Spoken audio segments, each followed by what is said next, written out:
Hey warriors, there's a quiet cruelty in the way the world responds to appearances. Not always through words, but through distance. Through how doors open slower. How respect becomes conditional. Machiavelli understood that society does not only judge character. It judges signals, status, power, the illusion of stability. To look poor is not only to lack wealth. It is to be seen as vulnerable. And vulnerability, in the eyes of many, invites disregard. This is not a story about money alone. It is a psychological reflection on how perception shapes treatment, and why dignity becomes harder to hold when the world believes you have none.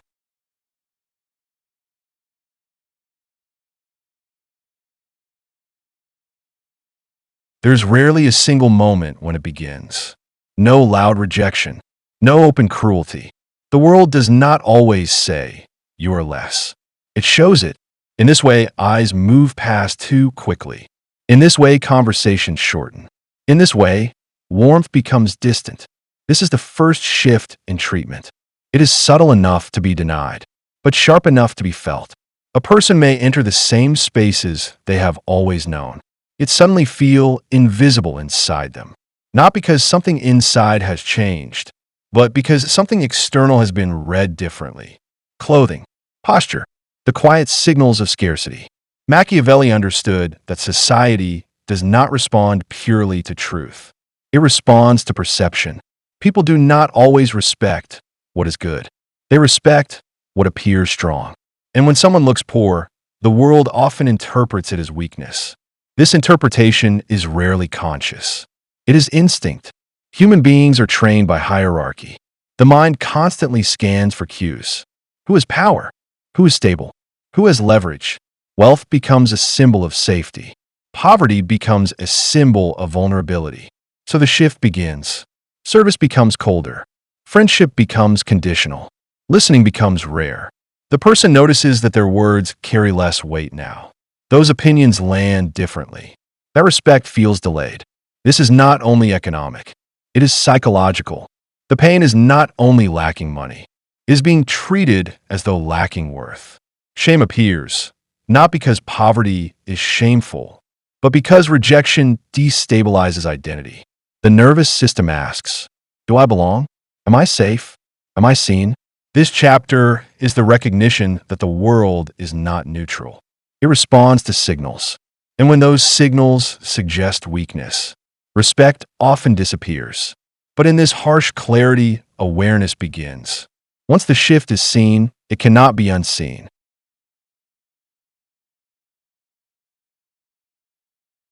Social judgment does not begin in adulthood. It begins early, quietly, before the mind can name it. A child learns the world through observation. They notice who is listened to, who is admired, who is ignored. Without being taught directly, they absorb hierarchy. Approval becomes safety. Status becomes protection. To be above feels secure. To be below feels exposed. This is not morality. It is survival psychology. Human beings evolved in groups where belonging meant life. The brain still carries that ancient wiring. It scans constantly. Who has resources? Who has influence? Who is respected? Over time, these cues become shortcuts. Society teaches that wealth signals competence, that poverty signals failure, that appearance reveals destiny. These beliefs are not always spoken. They live in tone, in assumptions, in how quickly someone is dismissed. Machiavelli understood this kind of world. He knew that people rarely respond to essence. They respond to images. A person may be intelligent, kind, capable, but if they appear powerless, the world treats them differently. This is where judgment becomes automatic. People do not ask, "Who are you?" They ask, "What do you represent?" Clothing becomes a social language. Confidence becomes currency. Money becomes a symbol of value. And those without these signals are often misread. The cruelty of this is quiet. Not always hatred, but indifference. The assumption that someone with less deserves less attention. This is why being seen as poor feels heavier than financial lack. It touches identity. It suggests that worth must be proven outwardly to be respected inwardly. This chapter reveals the root. Social judgment is not personal. It is patterned, and once the pattern is understood, the world becomes clearer, even if it remains unfair.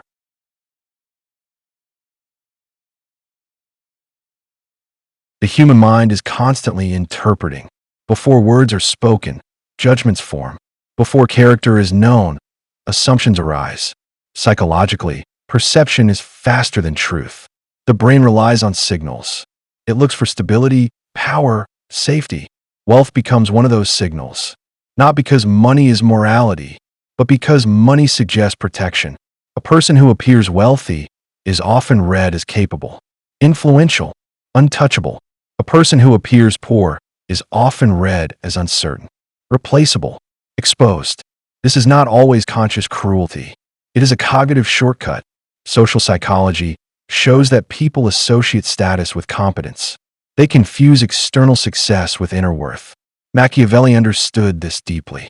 He knew that power is not only possessed, it is perceived. A prince does not rule through truth alone, but through the appearance of strength. In everyday life, the same dynamic exists. People treat those who look stable with more patience, more respect, more benefit of doubt, and they treat those who look unstable with suspicion. The tragedy is that appearance becomes destiny in social interaction. A poor man may be honest, but still distrusted. A wealthy man may be selfish, but still admired. The mind is drawn toward what feels safe. Wealth signals that someone has options. Scarcity signals dependence, and dependence invites dismissal. This is why poverty is not only financial, it is psychological exposure. To look poor is to be seen as someone who cannot retaliate, cannot refuse, cannot command space. This chapter is not cynical. It is clarifying. It reveals a harsh truth. Respect is often given not to goodness, but to perceived power. And once this is understood, a person stops confusing the world's response with their true value. They begin to see perception as a force, not a verdict.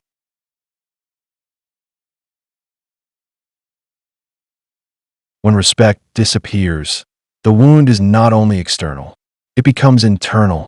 The person begins to carry an invisible question.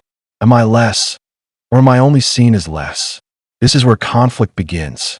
To be treated poorly is painful, but to be treated poorly repeatedly can distort identity. Shame forms quietly, not because poverty is shameful, but because social dismissal feels like erasure. The nervous system does not separate money from belonging. It registers exclusion as a threat. So the mind becomes alert. It overthinks interactions. It scans faces for judgment. It anticipates disrespect before it arrives. Resentment can emerge here. Why do others receive softness while I receive coldness? Why does dignity feel conditional? This resentment is deeply human. It is grief wearing armor. Machiavelli would call this the reality of power. Those without leverage are rarely treated gently. But the deepest struggle is not society's cruelty. It is the internal collapse that can follow. Some begin to shrink. They speak less. They avoid spaces. They assume rejection before it happens. Others grow hardened. They become defensive, sharp, distrustful. Both reactions are attempts to protect what feels fragile.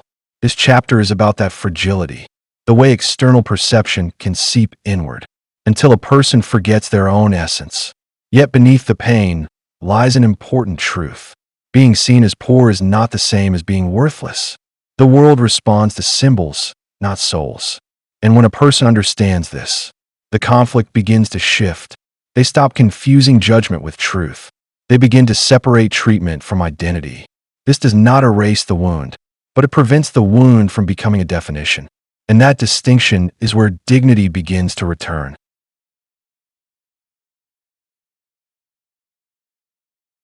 Machiavelli did not write about kindness. He wrote about reality. He understood that respect is rarely distributed through fairness. It is distributed through power. This is the uncomfortable realization. People do not always treat others based on who they are, but on what they represent. In Machiavellian terms, perception governs behavior. A person who appears strong receives caution. A person who appears vulnerable receives disregard. This is why poverty invites coldness.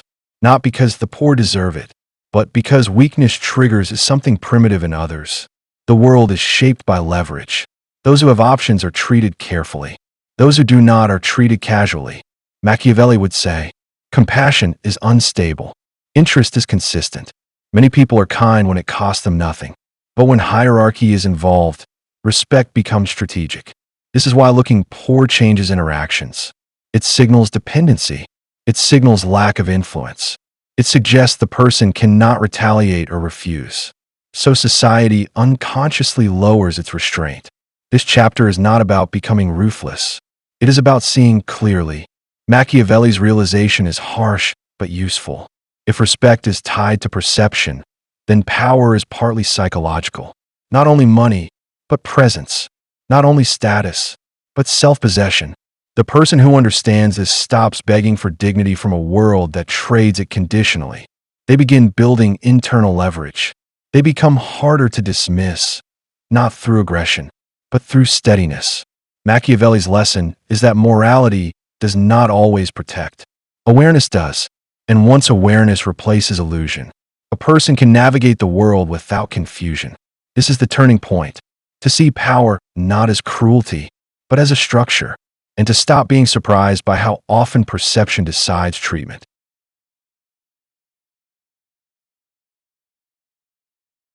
When the world turns colder, the deepest question becomes internal. Can dignity exist without permission? The absence of respect from others can feel like an absence of worth. But psychologically, these are not the same. Reclaiming dignity begins when a person stops outsourcing value. They realize the world's treatment is often about perception, not the truth. This shift is quiet. It does not require revenge. It does not require a display. It requires self-possession. The person learns to hold themselves steady even when the world does not reflect softness back. Emotional discipline becomes shelter. They stop reacting to every dismissal. They stop shrinking to match the room's indifference. They stop pleading for recognition. This is not numbness. It is regulation. The nervous system learns that disrespect is painful, but not fatal. That rejection is real, but not identity. Boundaries form here. A person chooses where to invest energy, where to speak, where to remain silent. They begin to understand that respect is often conditional, but dignity can be unconditional.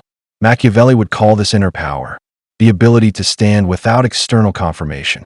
This chapter is where strength becomes internal, not through wealth alone, but through stability.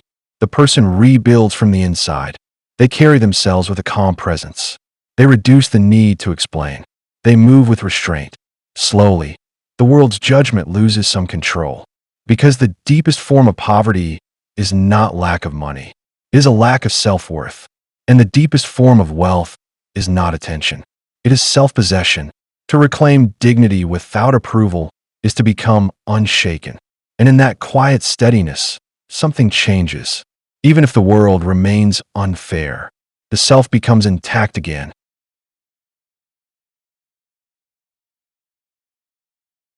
In the end, the world will continue to judge quickly. It will continue to confuse appearance with essence. It will continue to offer warmth more easily to those who seem secure. This is the harsh reality Machiavelli saw. Perception shapes treatment, but perception is not the same as truth. To look poor is to be read as vulnerable, to be treated as though dignity is negotiable. Yet beneath every social signal, something remains untouched. The self. True worth is not a costume. It is not wealth. It is not approved. It is not how quickly others respect you. Worth is quieter. It lives in the ability to remain whole when the world becomes cold, to hold dignity without applause, to exist without performing value. This does not erase injustice, but it prevents injustice from becoming identity. Machiavelli understood power as structure, not sentiment. But even within that structure, there is something deeper. A person who sees clearly is no longer confused by the world's inconsistency. They know the rules. They understand that respect is often given strategically, not spiritually. And because they understand, they stop internalizing neglect. They stop believing that being dismissed means being nothing. The world may turn against the poor, but it does not define them. The quiet closure is this. Appearances shape society, but they do not shape the soul unless allowed. And the strongest response to being seen as less is not bitterness, it is self-possession. To carry dignity when it is not offered. To remain steady when warmth is conditional. That is the deepest kind of wealth. Not money, but an intact self. And that is something the world cannot take away.